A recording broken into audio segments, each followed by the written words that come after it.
So you want to know how to get points with your defenders in Fantasy Premier League. On this video, we're going to look at the teams that have the best defensive records and the defenders that scored the most points last season, where you can get the maximum for your buck in FPL. Coming up next.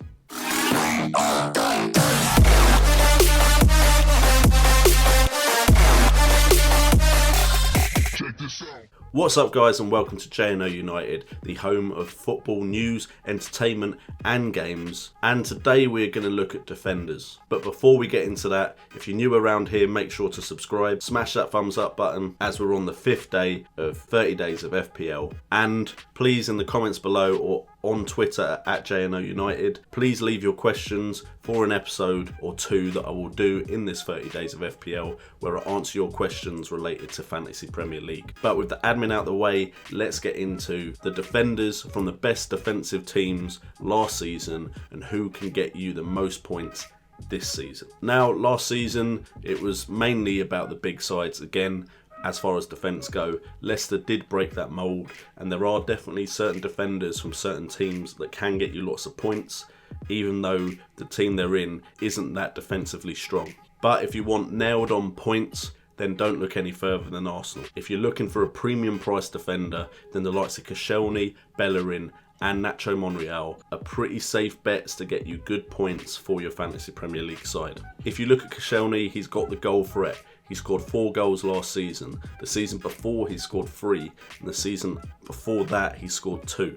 If that upward trend continues, then he should score 5 this season, which is a good total for a defender. But what Koscielny doesn't get you is assists. He had no assists in the last 3 seasons. That is where Bellerin comes in. Last season, Bellerin had 36 appearances, was there for every single clean sheet that Arsenal got. He scored 1 goal but got 5 assists. And I have a feeling that goal threat could go up this season. The reason those options are better than, say, a Manchester United defender is because with Mourinho, we're not certain who is nailed on as a defender. And last season, none of the defenders really had that much of a goal threat.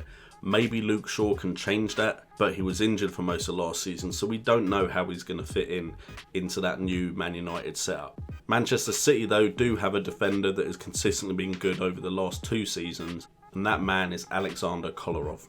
Last season he only had 29 appearances, but he got 3 goals and 3 assists. On top of that, he created 38 chances for his team and had 39 attempts on goal. So the threat is there to get more than 3 goals and 3 assists in a season.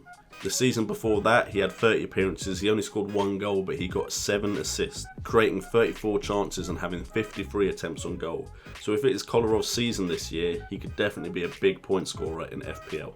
Everyone will be looking at Leicester's defence this year, not something that people were saying last year before the season had started, but the standout man in Leicester's defence was Christian Fuchs. He had 30 appearances and didn't really offer any goal threat, but he did get 4 assists, and I believe he can build on that number if Leicester have another good season. Now, the fact that Kante has officially gone to Chelsea does worry me a little bit. He is definitely the type of player that can help a defence out getting those clean sheets. He runs for days, so I'm a bit worried about Leicester's setup now that Kante is gone.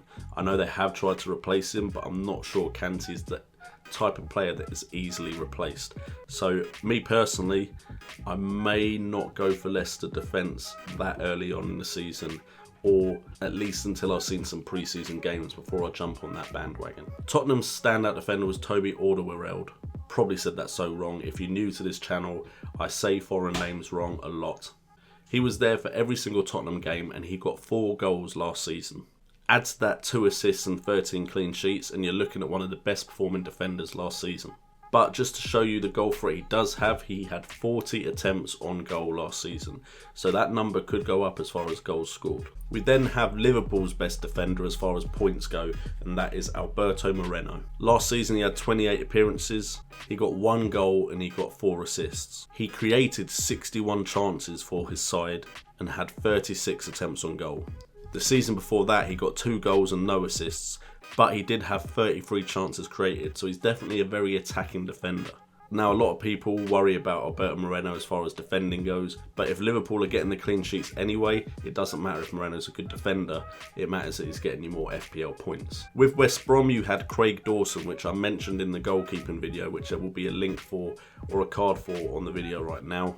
Craig Dawson was there for every single game West Brom played, and he got 4 goals in those 38 appearances. He had 38 attempts on goal, which is just shy of Toby Alderweireld's. And then with West Ham, your best option there is Aaron Cress. Going to cost you more money because he's consistently been a threat as far as going forward in the last 2 seasons. He's only missed 1 game in the last 2 seasons, and that was last season. He scored 2 goals and got 4 assists and created 40 chances for his team. The season before that, he created 38 chances, got 2 goals and 4 assists as well. But what you've been waiting for is the defenders outside of the top teams that could get you those points, despite the fact they're not going to be getting you those clean sheets. The obvious option as far as defenders outside of the top teams is Patrick van Aanholt. Last season he had 33 appearances, got 6 goals and 3 assists, and in total he had 46 attempts on goal.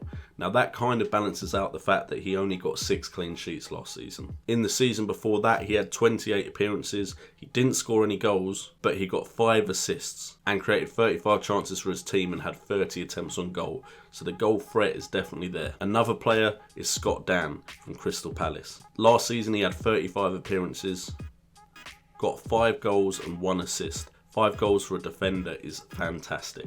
On top of that, he got 8 clean sheets, which isn't that far behind some of the top teams. And in total, he had 28 attempts on goal from inside the box. And generally, shots from inside the box are more likely to go in than shots from outside. In the 2014-2015 season, he had 34 appearances and got 2 goals and 3 assists. He's definitely there for the points as far as attacking threat, because usually he'll be one of the main people in the box when Crystal Palace get a free kick or a corner. Another defender you could look at is Funes Mori.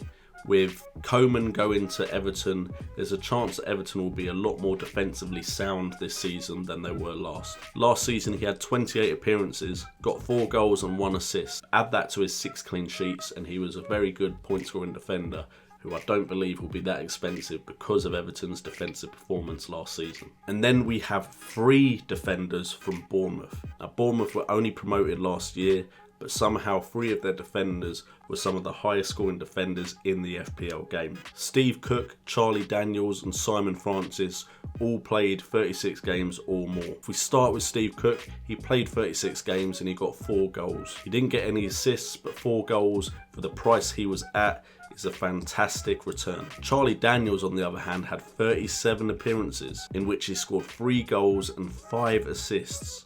Again, he only got 6 clean sheets, but 3 goals and 5 assists is a lot of points for a defender. And he created 36 chances last season, which isn't too far below some of the other defenders in the league. And then we have Simon Francis as well. He played 38 games for the club. He didn't score any goals, but he got 4 assists and he created 34 chances. So right there, I don't think those Bournemouth defenders are going to shoot up in price. And we know what kind of threat they have in the Premier League as far as points go for the FPL. So guys, I hope you enjoyed the video. Tomorrow we will be focusing on midfielders. We won't be focusing on the top teams anymore. We'll just be focusing on the top scoring midfielders, purely because clean sheets become a lot less important when you get onto midfielders and forwards. So we just want those that are going to score you the goals and get you the assists. So thank you for tuning into the channel as always. Again, don't forget to leave any questions you have in the comments below or at JNO United on Twitter. I've been JNO, you've been awesome, and remember, it's all about the game. We can stay up until it's light. Forget my fate, let's kick off to the side.